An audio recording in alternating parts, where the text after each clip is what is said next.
네, 저는 오늘 이 시간 커리어 하이라는 제목으로 말씀을 전합니다. 여러분 커리어 하이라는 단어 다들 아시죠? 세상은 성공의 순간을 커리어 하이라고 이야기합니다. 인생의 정점에 들어갔을 때 어떤 내 인생의 어떤 내 필드에서 최고로 올라갔을 때 커리어 하이다 이렇게 얘기를 하겠죠. 스포츠 선수는 뭐 개인 최다 득점을 기록했을 때라던가 뭐 연봉을 제일 많이 받았을 때라던가 아니면 직장인은 승진했다던가 연봉이 올랐다던가 뭐 가수나 배우가 상을 받았다던가 이럴 때가 바로 뭐 커리어 하이라고 할 수 있겠습니다. 그 순간 사람들은 되게 환호하겠죠. 내가 해냈다, 내가 드디어 이걸 해냈다라는 어떤 자부심과 이제 내가 이 필드에서 정상에 섰다라는 어떤 자신감으로 가득 차 있을 것입니다. 그들의 이름이 높이 올라갈수록 박수 소리가 커지고 주변 사람들의 환호 소리가 일어나겠죠. 그럴 때 우리는요, 여러분, 나는 그들과 비교하면서 이런 생각을 할 수도 있습니다. 아, 내 인생의 커리어 하이는 언제 올 것인가? 커리어 하이는 내가 어떻게 하면 내가 저 자리에 나는 도달할 수 있을까? 이런 생각을 할 수 있을 것 같습니다. 여러분 성경 속에서도 이런 질문에 답하는 한 사람이 나옵니다. 바로 오늘 설교 그 제목, 그 설교 본문 말씀 디모데 후서를 쓴 사도 바울인데요. 오늘 이 사도 바울은요 한때 누구보다 뛰어난 그 율법학자이면서 누구보다 그 열심으로 이 하나님을 따르자고 했던 사람 중에 하나였습니다. 그는 최고의 학문을 익혔다고 스스로 말하고 그는 그 당시에 최고의 시민권이었던 로마 시민권을 가지고 있던 한 사람이었습니다. 그런데 여러분 오늘 이 디모데 후서는요 어떤 말씀이냐면 목회서신이라고 합니다. 목회서신이 그 여러 권 있는데 바울이 디모데라는 사람에게 쓰는 목회서신, 목회는 이렇게 하는 거야 라던가 목회는 이런 노하우가 있어, 이런 방법으로 있어, 이런 마음가짐으로 가야 돼 라는 방법 알려주는 것이 바로 오늘 디모데 전후서입니다. 디모데 전서와 디모데 후서 사이에는요 그 시간적 차이가 있어요. 갭이 있는데 그게 얼마나 차이 나는지는 모르겠지만 디모데 전서를 쓰고 디모데 후서를 바로 쓴 것이 아니라 디모데 전서를 쓰고 나서 시간이 꽤 많이 흘렀어요.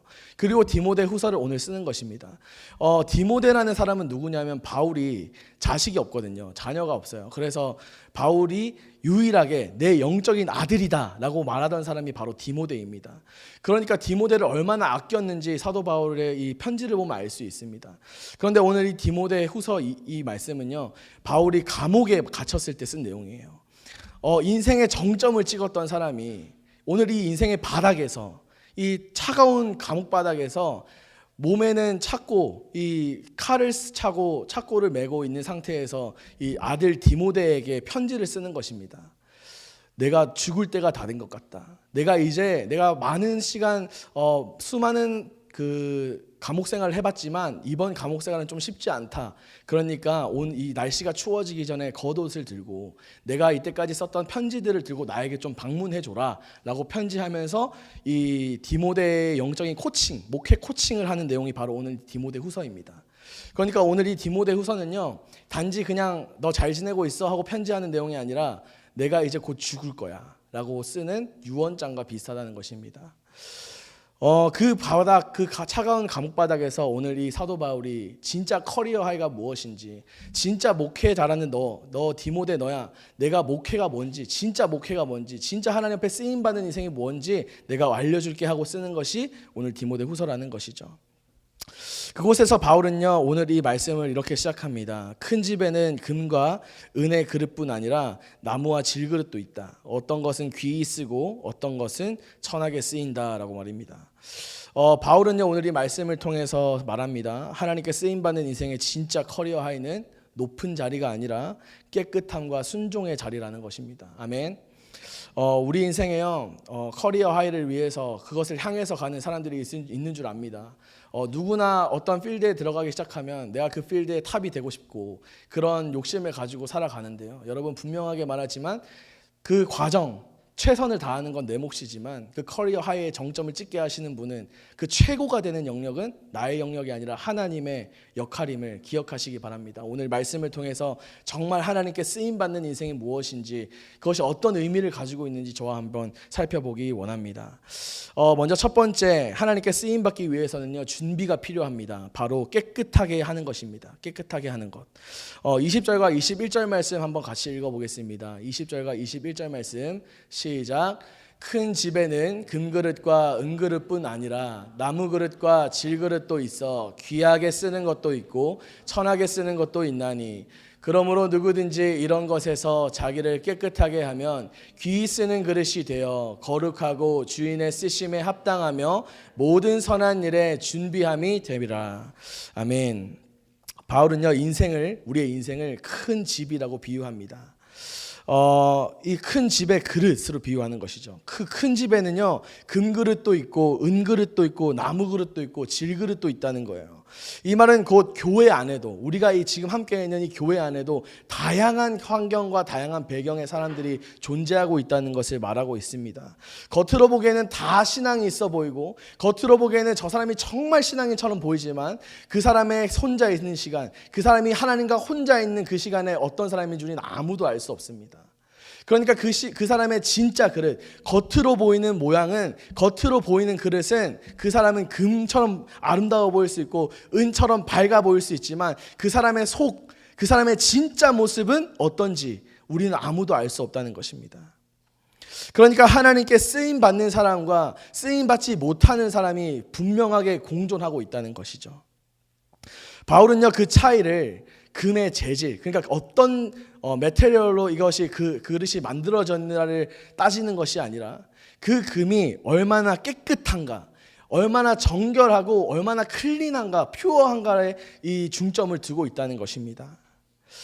깨끗하게 하다라는 것의 헬라어는요, 에카테아이레라고 합니다. 에카테아이레 라고 하는데, 이 단어는 합성어예요. 어떤 합성어냐면 에크라는 밖으로라는 단어와 카이레라는 씻다라는 거의 합성어로 되어 있어요. 그러니까 속까지 완전하게 씻어내는 것을 말하는 거예요. 깨끗하게 씻다는 건 그저 겉모습만 씻는 것이 아니라, 겉모습 반짝반짝하게 예쁘게 만드는 것이 아니라 이 속을 깨끗하게 비우고 씻는 것을 의미한다는 것입니다. 겉모습을 단정히 하는 정도는요, 누구든지 할 수 있습니다. 누구나 쉽게 할 수 있다는 거예요. 그러나 마음속 깊이 자리 잡은 그 교만, 마음속 깊이 잡은 그 이기심과 두려움은요, 자기 중심성은요, 하나님 앞에 내어놓고 씻어야 되는 것이라는 것입니다.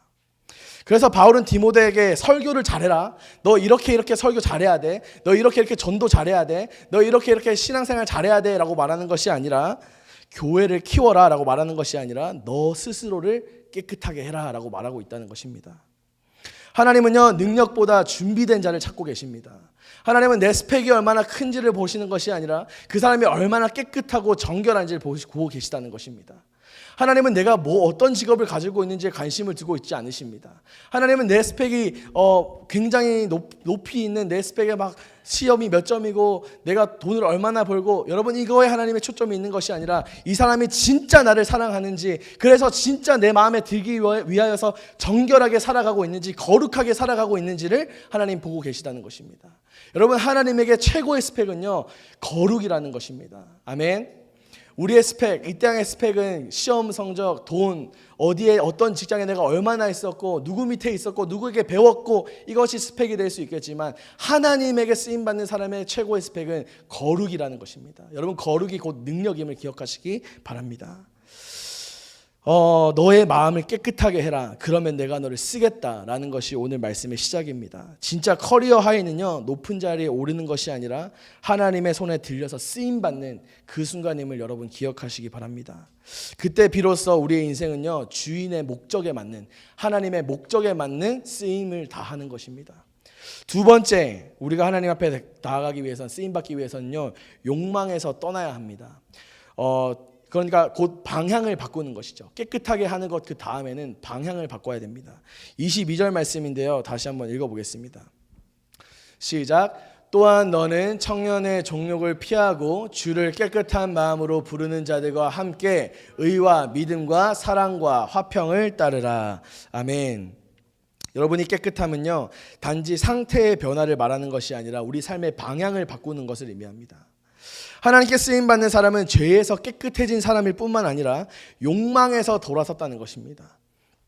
여러분, 여기서 말하는 청년의 정욕이라는 헬라어의 원어는요, 어떤 의미가 있냐면 단순하게 성적인 욕망을 의미하는 것이 아닙니다. 여기서 말하는 이 욕망은 성급함, 경쟁심, 명예욕, 자만심, 자기의, 그러니까 하나님보다 자신을 더 드러내려고 하는 이 욕망, 그러니까 내 뜻이 하나님 뜻보다 더 중요해지기를 원하는 이 욕망, 하나님의 뜻을 따라가기보다는 내 뜻대로 살아가려고 하는 이 욕망이 바로 오늘 청년의 정욕이라고 말하는 것입니다. 여러분, 그런데 이 욕망에 대해서 사도 바울이 뭐라 그러냐면, 야, 이 욕망과 맞서 싸워야 돼. 네가 이 욕망과 맞서 싸워서 이겨야 돼 라고 말하는 것이 아니라 오늘 뭐라고 합니까? 또한 너는 청년의 정욕을 어떻게 하라? 피하고 라고 이야기합니다. 여러분, 우리가 인간적으로 볼 때 이것이 굉장히 비겁해 보일 수 있습니다. 나 잘 싸울 수 있는데, 나 하루에 성경 몇 장 읽고 기도 몇 시간 하면 나 이거 이길 수 있어. 충분히 이길 수 있지 라고 한다는 사람이 있다면 안 싸워본 사람입니다. 안 싸워보신 분이에요. 욕망이라는 건요, 청년의 욕망이라는 건 내 의로 이길 수 없는 싸움입니다. 내 의지로 할 수 있는 싸움이 아니라는 것입니다. 내가 아무리 해보려고 해도 하루 이틀 할 수 있겠죠. 내 몸을 쳐서 안 돼 이렇게 할 수 있겠죠. 그러나 진짜 그 청년의 종용을 하나님이 원하시는 그 때까지, 하나님이 원하시는 그 수준에까지 우리가 이길 수 있냐? 그러지 못한다는 것입니다. 인간에겐 그런 능력이 없다는 것입니다. 그래서 바울은 뭐라고 말합니까? 피하라라고 명령합니다. 헬라어에서 이 피하라라는 말은 도망치다라는 뜻으로 즉시 벗어나는 것을 말하는 것입니다.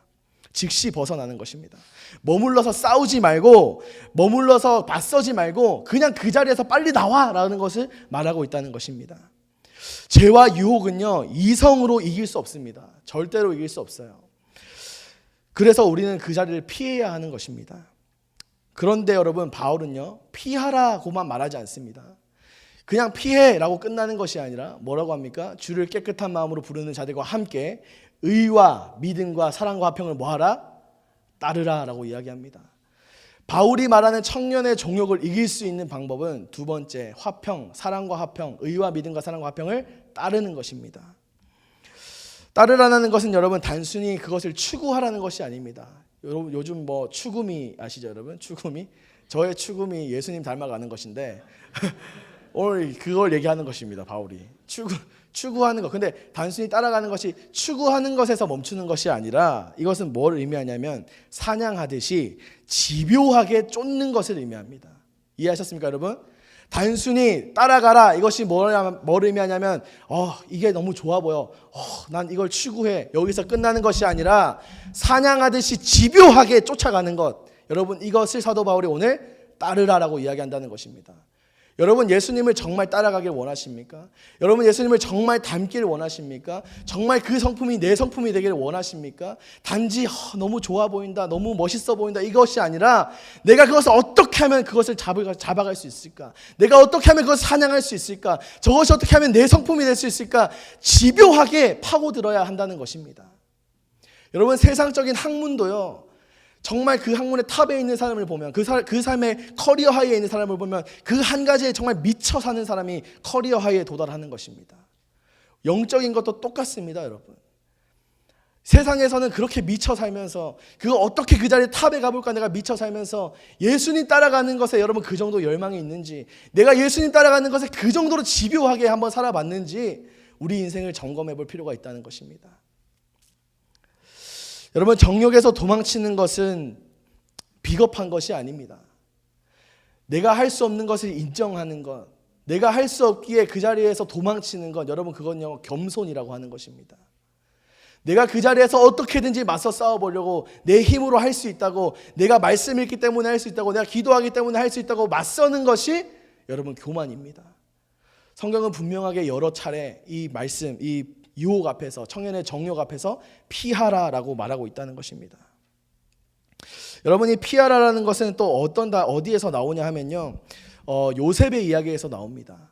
요셉이 보디발의 아내에게 유혹을 당하는 장면이 성경에 나오는데요, 요셉이 그 보디발이 유혹할 때 요셉의 그 제스처, 요셉의 행동을 보면 어떤 행동이 있냐면 자기가 입던 겉옷을 벗어 던지고 도망가는 장면이 나옵니다. 여러분, 요셉이 못 이겨서 그럴까요?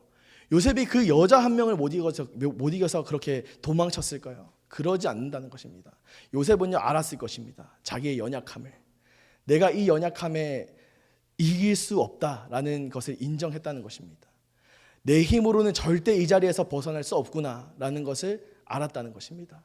이 싸움은 내가 싸워서 이길 수 있는 싸움이 아니구나라는 것을 알았다는 것입니다. 그래서 그는 그 자리를 박차고 도망쳐 달려갔습니다. 여러분, 죄 앞에서요, 그 유혹 앞에서요, 그 정욕 앞에서요, 내가 계속해서 넘어지는 그 자리 앞에서요, 그 자리에 가만히 서 계시지 마십시오. 빨리 도망가십시오. 그리고 예수 그리스도를 따라가십시오. 하나님을 닮아가십시오. 그렇게 집요하게 하나님을 따라가게 힘쓰면 여러분, 언젠가 그 자리에 하나님께서 승리의 면류관을 허락하시는 줄 믿습니다. 오늘 이 사도 바울이 계속해서 말하는 의와 믿음과 사랑과 화평, 이것은요, 이 네 가지 덕목은 예수님의 성품을 요약한 것입니다. 의라는 것은 하나님과의 바른 관계를 의미하고요, 믿음이라는 것은 하나님을 신뢰하는 중심을 얘기하고요, 사랑은요, 그 신뢰가 흘러나오는 표현이고요, 그리고 화평은 그것이 공동체 안에서 맺혀지는 열매입니다. 이해했습니까, 여러분? 의라는 건 하나님과의 나와의 관계, 믿음이라는 건 하나님과의 신뢰 관계, 그리고 사랑이라는 건 그 신뢰가 표현되는 감정이고, 그리고 그것이 공동체 안에 들어올 때 이것이 화평으로 간다는 것입니다. 여러분, 세상의 커리어 하이는 얼마나 높이 올라가는지로 결정되지만 하나님의 커리어 하이는 얼마나 내 방향을 제대로 돌렸는가, 내 이 욕망을 따라가는 이 방향성에서 그것을 도망쳐 버리고 내가 그것을 쫓아가기 위해서, 의와 믿음과 사랑과 화평을 따라가기 위해서 얼마나 내가 분투했는지, 여러분, 그것에서 결정된다는 것입니다. 세상은요, 여러분, 속도를 봅니다. 얼마나 빠르게 그 자리에 탑으로 갔는지, 세상은 얼마나 빨리 어린 나이에 그렇게 도달했는지를 궁금해하고 그것에 중점을 주죠. 그러나 여러분, 성공이라는 것, 정말 진짜 커리어 하이는 속도의 문제가 아니라 방향의 문제임을 기억하시기 바랍니다. 하나님께 합당한 일꾼은 세상의 성공을 쫓는 사람이 아니라 하나님의 마음을 향해 방향을 바꿀 줄 아는 그 마음, 그 믿음이 있는 사람임을 기억하시기 바랍니다. 마지막 세 번째는요, 사람을 세우는 것입니다. 사람을 세우는 것, 이것은 온유하게 하라라는 것과 연결됩니다. 깨끗하게 했고 방향을 바꿨다면 이제 온유해져야 된다는 것입니다. 23절부터 26절까지 말씀인데요, 같이 한 목소리로 읽겠습니다. 시작. 어리석고 무식한 변론을 버리라. 이에서 다툼이 나는 줄 알미라. 주의 종은 마땅히 다투지 아니하고 모든 사람에 대하여 온유하며 가르치기를 잘하며 참으며 거역하는 자를 온유함으로 훈계할지니 혹 하나님이 그들에게 회개함을 주사 진리를 알게 하실까 하며 그들로 깨어 마귀의 올무에서 벗어나 하나님께 사로잡힌 바 되어 그 끝을 따르게 하실까 함이라. 아멘. 24절에 보니까 주의 종은 다투지 아니하고 모든 사람에 대하여 온유하다라고 이야기합니다. 깨끗하다는 것은요, 여러분, 하나님 앞에서의 준비를 의미한다고 했습니다. 그리고 방향에 전하는 삶의 결심을 나타냅니다. 그리고 이제 마지막은요, 사람을 대하는 태도를 말하고 있다는 것입니다. 사람을 대하는 태도. 그러니까 바울은 디모데에게 다투지 마라라고 이야기하는 것입니다. 이 당시 에베소 교회가 디모데가요, 단임 목회를 했어요. 그 사도 바울이 전도 여행을 쭉 했잖아요. 그 전도 여행을 하던 와중에 에베소 교회를 들리게 되는데, 이 에베소 교회에 담임 목회자가 꼭 있어야 될 것 같은 거예요. 지금으로 말하면 담임 목회자가. 그래서 이 담임 목회자를 누구를 보내야 할까 생각하다가 자신이 가장 아끼던 사람, 내 뜻을 가장 잘 전달해주고 자기가 잘 훈련시킨 사람을 그 자리에 앉히는데 그게 바로 디모데였습니다. 그러니까 디모데는 지금 현재 에베소 교회의 담임 목회를 하고 있는 거예요. 그런데 당시 에베소 교회는요, 신학적인 논쟁과 거짓 교사들의 말다툼이 오고 가는 상황이었습니다. 참 혼란스러웠어요. 그래서 바울은 디모데에게 편지하면서 이렇게 얘기하는 거예요. 그 싸움에 다투지 마, 그 싸움에 휘말리지 마라고 얘기하는 것입니다. 왜냐하면 하나님의 종은요, 여러분, 논리로 이기기 위해서 부름받은 사람이 아닙니다. 기억하시기 바랍니다. 세상은 계속해서 논리로 이기려고 합니다. 그래서 성경이 논리적이야? 성경이 논리적이라고 네가 얘기할 수 있어? 여러분, 이거요, 지금 고등학생들이 실제로 마주하는 싸움입니다, 여러분. 얼마 전에 학부모 한 분이 저한테 오셔서 얘기를 하더라고요. 창조가 진짜인 건 알지만 학교에서 빅뱅과 여러 가지 가설들을 배우는데, 진화론을 배우는데 이게 정말 어떻게 설명해 줘야 될지 모르겠다라고 얘기를 하시더라고요. 여러분 세상은요 계속해서 논리로 우리를 압박할 것이고 논리를 해명하라고 이야기할 것입니다. 그런데 여러분 하나님의 종은 논리로 이기기 위해서 부름받은 사람이 아니라는 것을 기억하시기 바랍니다. 하나님의 종은 영혼을 회복하기 위해서 부름받은 사람입니다. 영혼을 회복하기 위해서 싸우고 다투고 이기기 위해서 부름받은 게 아니라 회복시키기 위해 부름받았다는 것을 기억하십시오. 온유라는 것은요 여기서 나오는 온유라는 건 온유하며에서 온유라는 건 약함이 아닙니다. 약함이 아니에요. 헬라어에서 이것은 통제된 힘입니다. 통제된 힘. 길들여진 권위, 통제된 힘이라는 것인데 그러니까 한마디로 칼을 차고 있는 사람이 칼을 뽑을 수 있지만 뽑지 않고 이 통제된 힘을 가지고 있는 것, 그 자체만으로도 강함이 있잖아요. 그죠? 그것을 의미하는 것입니다. 이길 수 있지만 기다려주는 인내, 이길 수 있지만 봐주는 인내, 그것을 바로 온유라고 하는 것입니다. 온유는요, 여러분 힘이 없는 상태가 아니라 힘을 하나님께 맡긴 상태입니다. 힘을 하나님께 맡긴 상태. 그래서 바울은 말합니다. 주의 종은 마땅히 다투지 아니하고 모든 사람에 대하여 온유하며 가르치기를 잘하며 참으며라고 말합니다. 온유함은 여러분 선택이 아니라 하나님께 쓰임받는 종의 기본 자세입니다. 그러니까 기본적으로 깔려있는 하나님의 자녀의 스펙이 바로 온유라는 것입니다. 바울은요 25절 말씀에 이어서 이렇게 말합니다. 혹 하나님이 그들에게 회개함을 주사 진리를 알게 하실까 하며라고 말합니다. 여러분 여기서 회개라는 것은 무엇입니까? 단순히 감정의 변화, 어떤 단순히 후회 이런 것을 의미하는 것이 아닙니다. 생각과 방향의 전환을 의미하는 것이죠. 그리고 그 회개는 인간의 설득으로 되어지는 것이 아니라 하나님의 은혜로 주어지는 선물임을 기억하시기 바랍니다. 아멘. 내가 잘나서 아니고 내가 논리적이어서 회개하는 거 아니고 내가 논리적이어서 예수님을 믿을 수 있는 게 아니라 논리적이지 않아도 내가 논리적이든 논리적이지 않든 하나님이 나를 선택하셨고 하나님이 나를 사랑하시기 때문에 거저 주시는 것이 바로 은혜이고 구원임을 여러분 우리가 다시 한번 기억해야 한다는 것입니다. 그래서 바울은 말합니다. 온유함으로 훈계하라. 거역하는 자를 온유함으로 훈계할지니라고 말하는 것이죠. 온유함은 왜 훈계를 해야 될까요? 온유함으로 왜 훈계를 해야 될까요? 그 사람도 하나님의 일을 할 수 있기 때문입니다. 그 사람도 우리가 충분히 세울 수 있기 때문입니다. 온유함은요, 여러분 논쟁을 피하는 태도가 아니라 하나님이 일하실 수 있는 여지, 그 여백을 남겨두는 거예요. 내가 막 분내서, 내가 막 화내서, 내가 막 내 열심으로 다 할 수 있죠. 충분히 그런 일들을 감당할 수 있죠. 내가 그렇게 해서 더 잘 될 수 있을 것도 같죠. 그러나 여러분 내 삶에 온유가 있을 때 하나님이 일하실 수 있는 여백, 하나님이 일하실 수 있는 공간을 남겨두는 것이 바로 온유라는 것입니다. 세상의 커리어하에는 사람을 설득하고 이기고 지배하는 자리입니다. 그런데 여러분 하나님의 커리어하에는 사람을 살리고 기다리고 품는 자리임을 기억하시기 바랍니다. 온유한 사람은요 여러분 세상에서 가장 약해 보일 수 있습니다. 쟤 착하네. 여러분 이 세상 돌아가는 거 아시죠? 착하면 만만하게 보고 그 호의가 계속되면 둘리로 와는 그 세상 우리가 살아가고 있는 그 세상이잖아요. 그런데 여러분 좀 멍청해 보일 수 있죠. 그 자리가 조금 내가 억울해 보일 수 있죠. 그 자리가 내가 조금 손해보는 자리일 수도 있죠. 그러나 여러분 그리스도인은 괜찮아요. 그렇게 살아도 괜찮습니다.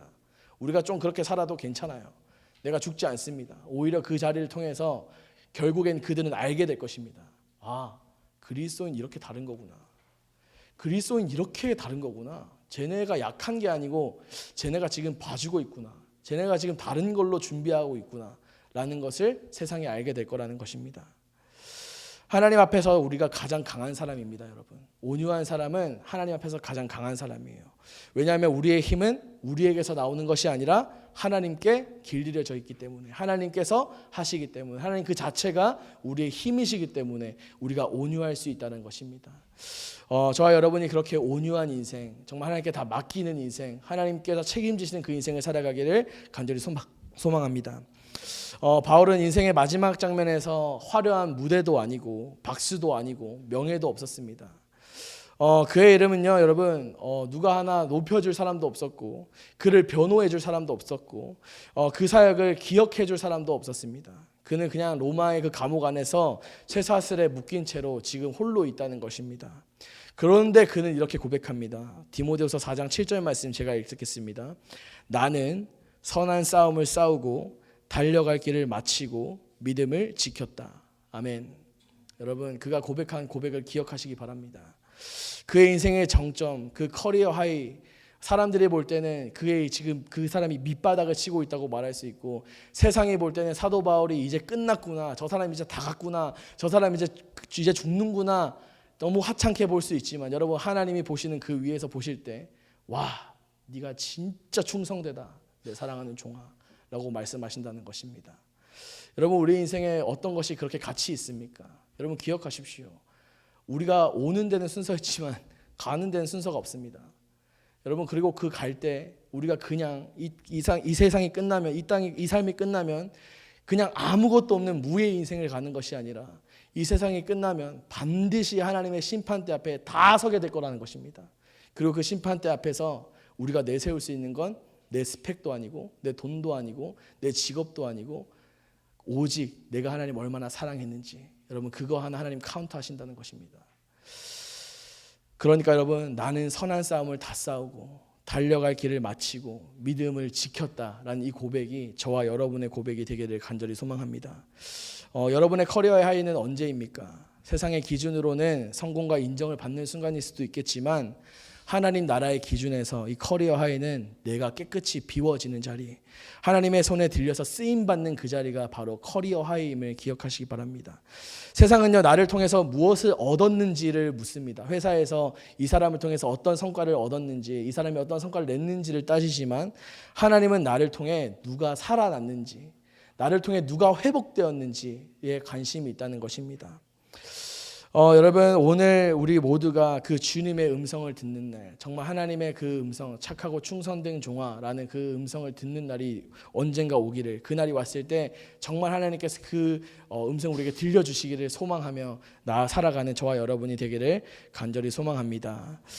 우리 시간 기도하겠습니다. 하나님 아버지 감사합니다.